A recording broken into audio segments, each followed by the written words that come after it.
SASDOவின் பிரதான செய்திகள். தலைப்புச் செய்திகள்.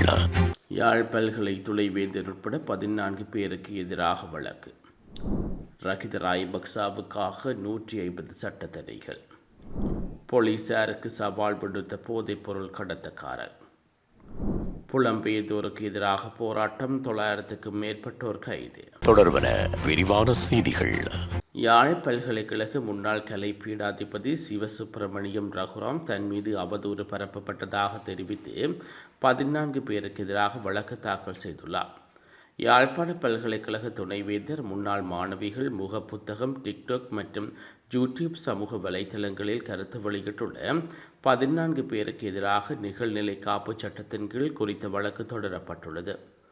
இந்நிலையில் குறித்த மனு மீதான விசாரணை நேற்றைய தினம் விசாரணைக்கு எடுத்துக் கொள்ளப்பட்ட போது மன்று வழக்கினை எதிர்வரும் 10ஆம் தேதி திகதியிடப்பட்டுள்ளது. இது தொடர்பில் மேலும் தெரிய வருகையில் யாழ்ப்பாண பல்கலைக்கழகத்தின் முன்னாள் கலை பீடாதிபதியான சிவசுப்பிரமணியன் ரகுராம் தன்னை தவறான முறைக்கு உள்ளடக்கியதாக முன்னாள் பல்கலைக்கழக மாணவியும் 2 வருட காலமாக தற்காலிக துணை விரிவுரையாளராக பணியாற்றிய பெண் பல்கலைக்கழக மானிய ஆணைக்குழுவின் முறைப்பாடு செய்திருந்தார். இதனையடுத்து பல்கலைக்கழக மட்டத்தில் விசாரணை குழு அமைக்கப்பட்டு விசாரணைகள் முன்னெடுக்கப்பட்டு வருகிறது. இந்நிலையில் முன்னாள் கலை பீடாதிபதி சிவசுப்பிரமணியன் ரகுராம் குறித்த முன்னாள் மாணவியுடன் உரையாடிய தொலைபேசி ஒளிப்பதிவுகள் என சில ஒளிப்பதிவுகள் டிக்டாக் தளம் மற்றும் முகநூலில் பகிரப்பட்டன. அதன் அடிப்படையில் சிலரால் முகநூல்கள் யூடியூப் தளத்திலும் கருத்துக்கள் வெளியிடப்பட்டன. இந்நிலையில் பருத்தித்துறை நீதிவான் நீதிமன்றத்தின் நிகழ்நிலை காப்பு சட்டத்தின் பிரிவு 20 கீழ் யாழ்ப்பாண பல்கலைக்கழக முன்னாள் கலை பீடாதிபதி சிவசுப்பிரமணியம் ரகுராமால் வழக்கு தொடரப்பட்டுள்ளது. அதில் 14 பேர் பிரதிவாதிகளாக குறிப்பிடப்பட்டுள்ளார்கள். குறித்த 14 பேரில் சிவசுப்பிரமணியன் ரகுராம் மீது குற்றச்சாட்டை முன்வைத்துள்ள மாணவி, அவர்களது நன்மையான முன்னாள் பல்கலைக்கழக மாணவி, யாழ்ப்பாண பல்கலைக்கழக துணைவேந்தர் ஆகியோருடன் இணையீட்டாளர்களாக டிக்டாக், யூடியூப், முகப்புத்தகம் ஆகியவற்றில் மனுதார தொடர்பிலான தடை செய்யப்பட்ட கூற்றுக்களை பிரசுரித்தமைக்கு எதிராக வழக்கு பதிவு செய்யப்பட்டுள்ளது. குறித்த வழக்கினை இன்றைய தினம் விசாரணைக்கு எடுத்துக்கொண்ட பருத்தித்துறை நீதிவான் நிபந்தனையுடனான கட்டளை பிறப்பிப்பதா இல்லையா என்பதை முடிவு செய்வதற்காக வழக்கினை எதிர்வரும் 10ஆம் தேதி தேதியிடப்பட்டுள்ளமை குறிப்பிடத்தக்கது. முன்னாள் அமைச்சர் விஜயதாஸ் ராயபக்ச தனது மகன் தொடர்பில் கடந்த நாட்களில் எதுவும் பேசாமல் இருந்தார். ஆனால் இச்சம்பவம் அனைத்து முடிந்தும் ரகித விளக்கமறியல் வைக்கப்பட்டு அங்கு நிலவிய பரபரப்பான சூழல் ஓரளவு தணிந்த பின்னர் அவருக்கு மிக நெருக்கமான நண்பர்கள் சிலர் கடந்த வார இறுதியில் சந்தித்துள்ளார்கள். இதன் போது தனது மகன் மற்றும் சரித்துக்கு நடந்தவை குறித்து முதல் முறையாக பேசியுள்ளதாக அரசியல் வட்டாரங்கள் உலாவுகின்றன. ஒரு தந்தையாக என்னால் நீதிமன்றத்தில் அவனுக்காக முன்னிலையாக முடியாது. ஆனால் 150 பேரை கொண்ட சட்டத்தணியல் குழு ஒன்று ரகித மற்றும் சரித் ஆகியோருக்காக முன்னிலையாக தயாராக உள்ளது. நான் இல்லாவிட்டாலும் எனக்கு தெரிந்த திறமையானவர்கள் முன்னிலையாக தயாராக இருக்கின்றார்கள்.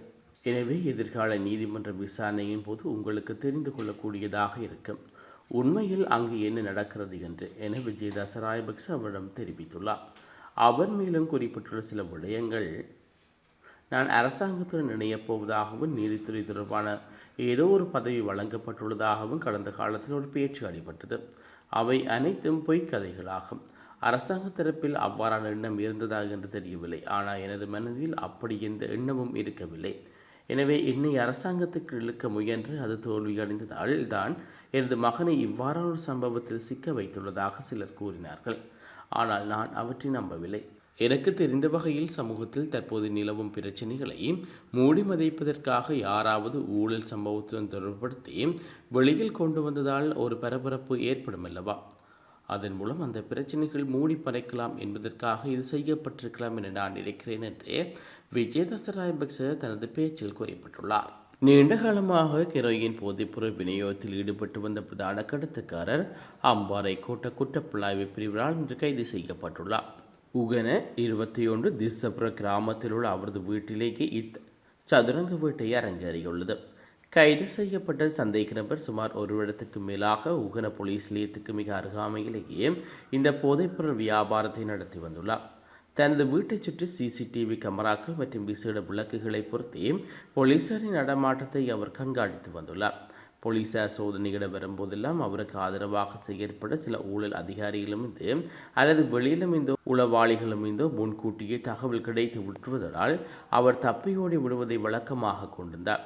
அண்மையில் இறங்காமம் போலீஸ் நிலையத்தில் ஊழல் ஒழிப்பு பிரிவுக்கு இடமாற்றம் செய்யப்பட்ட உப போலீஸ் பரிசோதகர் ஒருவருக்கும் இது சந்தேக நபருக்கு நெருங்கிய தொடர்பு இருந்ததாக கிராம மக்கள் குற்றம் சாட்டுகின்றார்கள்.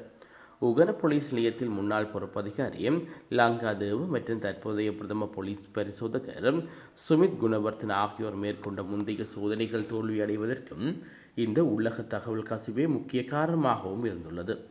தொடர் தோல்விகளை அடுத்து அம்பாறை பிராந்திய பிரதி போலீஸ் மா அதிபர் சுஜித் வேதமுல்லவின் நேரடி தலையீட்டின் கீழ் விசேட திட்டம் ஒன்று தீட்டப்பட்டது. இதற்குமிக அம்பாறை மாவட்ட குற்றப்புலனாய்வு பிரிவு போலீஸ் பரிசோதகரும் RTDS ரத்நாயக்க தலைமையிலான போலீஸ் குழுவினர் தங்களை டெங்கு ஒழிப்பு பரிசோதகர்கள் போல மாற்றிக்கொண்டார்கள். இக்குழுவில் கற்பிணி பெண் போலீஸ் அதிகாரி ஒருவரும் இணைத்துக் கொள்ளப்பட்டார். சந்தேக நபரின் வீட்டுக்கு சென்ற போலீஸ் குழுவினர் டெங்கு நுழைமை பரிசோதனை செய்ய வேண்டும் என கூறி வீட்டின் பின்புறம் மற்றும் சுற்றுச்சூழலை பரிசோதனை செய்தார்கள். இதன்போது சந்தேக நபர் போலீசாருடன் தர்க்கத்தில் ஈடுபட்டு தற்போது கொரோனா காலம் இல்லை, ஏன் டெங்கு சோதிக்க வருகிறீர்கள் என கூறி திசை திருப்ப முயன்றார். எனினும் அந்த பகுதியில் மாறு வேடத்தில் வந்திருந்த ஏனைய போலீஸ் அதிகாரிகள் திடீரென பாய்ந்து சந்தேக நபரை மடக்கி பிடித்தார்கள். தென்னாப்பிரிக்காவில் சட்டவிரோதமாக குடியேறிய வெளிநாட்டவருக்கு எதிராக நாடு தழுவிய அளவில் நடத்தப்பட்ட பிரம்மாண்ட போராட்டங்களின் போது வன்முறை மற்றும் கொள்ளை சம்பவங்களில் ஈடுபட்டதாக 900க்கும் மேற்பட்டோர் போலீசாரால் கைது செய்யப்பட்டுள்ளார்கள். அங்குள்ள உள்ளூர் அமைப்புகள் ஆவணங்களற்ற புலம்பெயர்ந்தோர் நாட்டை விட்டு வெளியேற விதித்திருந்த காலக்கெடு நேற்றையுடன் நிறைவடைந்ததை அடுத்து இந்த போராட்டங்கள் வெடித்தன. நாடு முழுவதும் நடைபெற்ற 120 பேரணிகளில் பெரும்பாலானவை அமைதியாக நடந்த போதிலும் அவை 12 இடங்களில் போராட்டங்கள் வன்முறையாக மாறின. அங்கு கடைகள் சூறையாடப்பட்டதைத் தொடர்ந்து நிலைமையை கட்டுக்கோட்டுக்குள் கொண்டு வர ஜோகனஸ்பர்க் உட்பட முக்கிய நகரங்களில் போலீசாருக்கு உதவியாக இராணுவத்தினர் களமிறக்கப்பட்டார்கள். கைது செய்யப்பட்டவர்களில் முறையான ஆவணங்களிலிருந்து தங்கியிருந்த வெளிநாட்டவர் மட்டுமன்றி பொது அமைதிக்கு குந்தகம் விளைவித்த உள்ளூர்வாசிகளும் சட்டவிரோத குடியேறிவாசிகளும் அடைக்கலம் கொடுத்தவர்கள் அடங்குவார்கள் என்று அந்நாட்டு போலீஸ் துறை ஆணையாளர் டெபில்லி மொசெக்லி தெரிவித்துள்ளார். தென்னாப்பிரிக்காவில் கடந்த சில மாதங்களாகவே வெளிநாட்டவர்களுக்கு எதிராக காழ்ப்புணர்ச்சி மற்றும் தாக்குதல்கள் அதிகரித்து வருகின்றன. வெளிநாடுகளில் வீடு மற்றும் வணிக நிறுவனங்கள் சேதப்படுத்தப்படும். இத்தகைய சம்பவங்கள் சர்வதேச அளவில் கடும் விமர்சனங்களை சந்தித்து வரும் நிலையில் தற்போதைய பதட்டமான சூழலை தணிக்க கூடுதல் பாதுகாப்பு படையினர் குவிக்கப்பட்டுள்ளமை குறிப்பிடத்தக்கது. மீண்டும் தலைப்புச் செய்திகள். யாழ் பல்கலை துணைவேந்தர் உட்பட 14 பேருக்கு எதிராக வழக்கு. ரகித ராயபக்சாவுக்காக 150 சட்ட தடைகள். போலீசாருக்கு சவால் விடுத்த போதைப் பொருள் கடத்தக்காரர். புலம்பெயர்ந்தோருக்கு எதிராக போராட்டம், 900க்கும் மேற்பட்டோர் கைது.